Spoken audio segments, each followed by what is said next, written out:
নগাঁও গোপীনাথ দেৱগোস্বামী বাণিজ্য মহাবিদ্যালয়ত ডক্টৰ ভূপেন হাজৰিকাৰ জন্ম শতবাৰ্ষিকী উদযাপন। মধ্য অসমৰ বাণিজ্য শিক্ষাৰ অন্যতম অনুষ্ঠান নগাঁও গোপীনাথ দেৱগোস্বামী বাণিজ্য মহাবিদ্যালয়ত ডক্টৰ ভূপেন হাজৰিকাৰ জন্ম শতবাৰ্ষিকী উদযাপন কৰা হয়। ডক্টৰ ভূপেন হাজৰিকাৰ কালজয়ী গীত অসম আমাৰ ৰূপহী শীৰ্ষক গীতেৰে আৰম্ভ হোৱা সভাত আদৰণি ভাষণ আগবঢ়াই মহাবিদ্যালয়ৰ অধ্যক্ষ ডক্টৰ মৃগাংক শইকীয়াই। তেওঁ ভাষণত ভূপেন হাজৰিকা দেৱৰ জীৱন পৰিক্ৰমাৰ বিষয়ে ব্যাখ্যা আগবঢ়ায়। ইয়াৰ পিছতে ডক্টৰ ভূপেন হাজৰিকা দেৱৰ গীতত মানৱীয় মূল্যবোধ আৰু সমাজ চেতনাৰ ওপৰত এক আলোচনা সভা অনুষ্ঠিত হয়।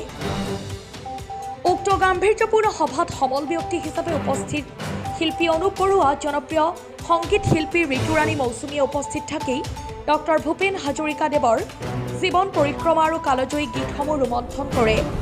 সভাতে মহাবিদ্যালয়ৰ প্ৰাক্তন ছাত্ৰী ইন্দোৰৰ বাসিন্দা সুনীতা বুধিয়াক সম্বৰ্ধনা জনোৱা হয়। আলোচনা সভাত মহাবিদ্যালয়ৰ অধ্যাপক, অধ্যাপিকা, কৰ্মচাৰী আৰু ছাত্ৰ ছাত্ৰীসকল উপস্থিত থাকে। ভিডিঅ' জাৰ্নেলিষ্ট মৃণালৰ সহযোগত নগাঁৱৰ পৰা বিভূতি বৰাৰ প্ৰতিবেদন, বটদ্ৰা লাইভ। মই প্ৰশ্নটোৰ উত্তৰ দিয়াৰ আগতে ভাৰতৰত্ন ডক্টৰ ভূপেন হাজৰিকা দেৱলৈ মোৰ সশ্ৰদ্ধ প্ৰণাম যাচিছোঁ আৰু লগতে এই মহাবিদ্যালয়ৰ অধ্যক্ষ মহোদয়ক বহুত ধন্যবাদ জনাইছোঁ। ইমান সুন্দৰ এটি আলোচনা চক্ৰ তেওঁ আয়োজন কৰাৰ বাবে আৰু আমাক ইয়াতে আমন্ত্ৰণ জনোৱাৰ বাবে। মই যিহেতু মই গীত গাওঁ, সেইকাৰণে মই গীতৰ মাধ্যমেৰে মই বিশেষকৈ ছাত্ৰ ছাত্ৰীখিনিক উদ্দেশ্যে মই কিছু কথা ক'লোঁ আৰু তেওঁলোকক এটাই কথা কৈছোঁ থুলমূলকৈ যে তেওঁৰ গীতসমূহত মূল্যবোধ, সমাজ চেতনা এইখিনি তেওঁলোকে কেনেকৈ বিচাৰি পাব, কোনকেইটি গীতত সেইখিনি আছে, সেইখিনি আমি আলোচনা কৰিছিলোঁ। অনুপ বৰুৱা ডাঙৰীয়াও কৈছিলে সেইখিনি কথা।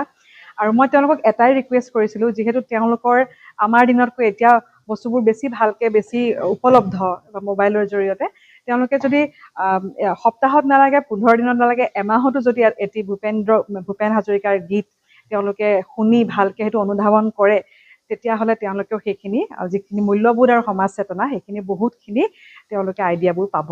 সেইটোৱে বহুত ভাল লাগিলে। হয়, নমস্কাৰ। নগাঁও গোপীনাথ দেৱগোস্বামী বাণিজ্য মহাবিদ্যালয়ৰ পৰিয়ালবৰ্গৰ তৰফৰ পৰা সুধাকণ্ঠ ভাৰতৰত্ন ডক্টৰ ভূপেন হাজৰিকা দেৱৰ এই জন্ম শতবাৰ্ষিকীৰ শুভ মুহূৰ্তত সমূহ অসমবাসী তথা ভাৰতবাসীলৈ আমি আন্তৰিক শুভকামনা জনাইছোঁ। আমি অসম চৰকাৰৰ নিৰ্দেশ অনুসৰি নগাঁও গোপীনাথ দেৱগোস্বামী বাণিজ্য মহাবিদ্যালয়ত আজি পুৱাৰে পৰা বিভিন্ন কাৰ্যসূচী আমি ইয়াত আৰম্ভ কৰিছিলোঁ। অসম আমাৰ ৰূপহী শীৰ্ষক ভূপেন হাজৰিকাৰ যি কালজয়ী গীত, সেই গীতৰ মাধ্যমেৰে আমি আজি ৰাতিপুৱাৰ অনুষ্ঠান আৰম্ভ কৰিছিলোঁ। তাৰ প্ৰাক মুহূৰ্তত সুধাকণ্ঠ ডক্টৰ ভূপেন হাজৰিকা দেৱলৈ মহাবিদ্যালয় পৰিয়ালবৰ্গৰ তৰফৰ পৰা এগছি বন্তি প্ৰজ্বলন আৰু পুষ্পাঞ্জলিৰে তেখেতলৈ আমি আমাৰ শ্ৰদ্ধা নিবেদন কৰিছিলোঁ। আৰু তাৰ পিছতেই আমি আৰম্ভ কৰিছিলোঁ এখন আলোচনা চক্ৰ, যিখন আলোচনা চক্ৰৰ বিষয়বস্তু আছিলে ভূপেন হাজৰিকাৰ গীতত মানৱতাবাদ আৰু সমাজ চেতনা।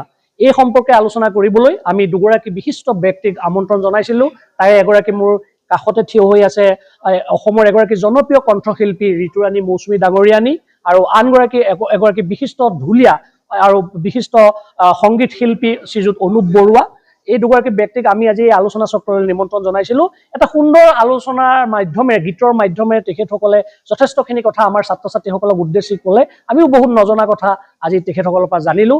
এই শুভক্ষণত মই তেখেতসকল দুয়োগৰাকীলৈ মোৰ ফালৰ পৰা আন্তৰিক কৃতজ্ঞতা আৰু ধন্যবাদ জনাইছোঁ। আৰু এই অনুষ্ঠানটো আয়োজন কৰাৰ বাবে মই আমাৰ মহাবিদ্যালয়ৰ যিটো MIL ডিপাৰ্টমেণ্ট আৰু লগত business statistics and mathematics department, এই দুয়োটা ডিপাৰ্টমেণ্টলৈ মই আন্তৰিক ধন্যবাদ আৰু কৃতজ্ঞতা জনাইছোঁ। ধন্যবাদ।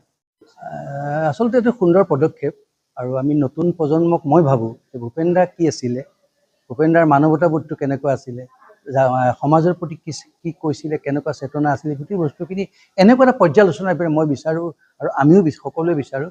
এনেকুৱা এটা পৰ্যালোচনা হ'লে হয়তো মোৰ নতুন প্ৰজন্মই কিন্তু কিছু বুজিব আৰু হয়তো ভূপেন দাৰ প্ৰতি যিটো স্নেহ, যিটো ভূপেন দাৰ যিখিনি সৃষ্টি আজি দি গৈছে, সেই গোটেই বস্তুখিনি হয়তো তেওঁলোকে শুনিবলৈ বা যিবিলাক গীত মাত দি গৈছে সেইবিলাক হয়তো শুনিবলৈ তেওঁলোকে প্ৰয়াস কৰিব। আৰু সুন্দৰ পদক্ষেপ, চৰকাৰেও যিটো পদক্ষেপ লৈছে অতি সুন্দৰ পদক্ষেপ, আৰু এনেকুৱা পদক্ষেপ আমাক লাগে।